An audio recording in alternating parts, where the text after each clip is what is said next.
Tara, magluto tayo ng putsero by Daddy Mills. Bali, nahihanda ko na lahat ng kanyang gagamitin. Let's cook! Una natin gagawin ay pagprito ng patatas at carrots.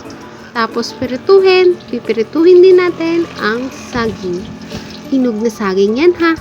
Hinog na saging na may konting sunog.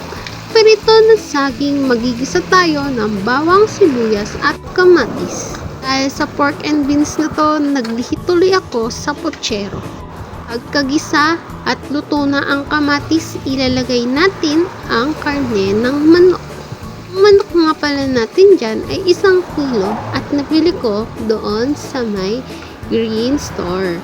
Kung nailagay na lahat ng mga manok, ay halu-haluin natin siya hanggang maluto ang laman.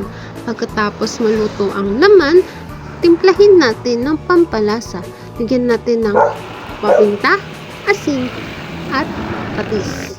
Nilagyan na nga ito ng tubig at 1 Knorr cube na chicken. Nilagyan na nga rin siya ng pork and beans na binili ko rin sa green store. At pagkakulo nga, giligay na natin yung tomato sauce.